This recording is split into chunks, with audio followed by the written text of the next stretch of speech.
আজ রান্না করছি পাবদা মাছের একটি অন্যরকম রেসিপি। এর জন্য পাবদা মাছগুলোকে ভালো করে ধুয়ে কড়াইতে তেল গরম করে নুন হলুদ দিয়ে ভালো করে ভেজে নিচ্ছি। এই মাছগুলোকে ভালো করে ভাজতে ভাজতেই আমি এখানে 1 চামচ পোস্ত, 1 চামচ কালো সর্ষে, 2 চামচ সাদা সর্ষে আর 7-8টা কাঁচা লঙ্কা একটু নুন আর হলুদ সহযোগে বেটে নিয়েছি।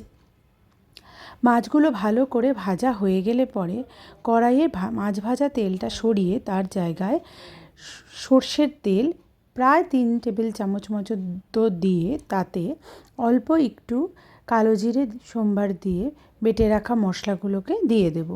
এখানে মশলার জারটা ধুয়ে জলটা দিয়ে ভালো করে একটু মশলাটা কষিয়ে নিতেই মাঝখানেই খানিকটা কোরানো নারকেল আমি দিয়ে দিলাম। আর এরকম পরিমাণেই কোরানো নারকেল আমি আলাদা করে রেখেছি শেষে একটু গার্নিশিংয়ের কাজে লাগাবো বলে। আর এই কোরানো নারকেলটা দিয়ে আবার মিনিট 3 মতো মশলাটাকে কষিয়ে নিচ্ছি। কষিয়ে নিতে যে হালকা একটু কষে আসবে সঙ্গেই ভাজা পাবদা মাছগুলোকে আমি দিয়ে দেবো। এক্ষেত্রে একটা দরকারি কথা, সর্ষে বাটার মশলাটা বেশিক্ষণ ধরে কষালে কিন্তু তিতো হয়ে যাওয়ার ভয় থাকে।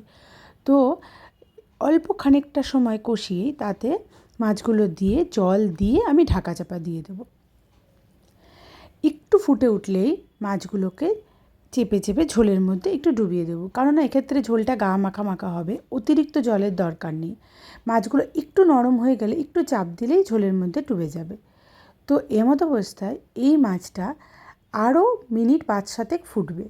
ফোটার পরে এরপরে আমরা এতে একটু নারকেল কোড়া, কয়েকটি কাঁচা লঙ্কা, কুচনো ধনেপাতা ছড়িয়ে দেব। এইটুকু সময়ের মধ্যেই মাছ রান্না কমপ্লিট। এরপর এই মাছ গরম ভাতে আপনারা একটু খেয়ে দেখবেন, একেবারে অতুলনীয়।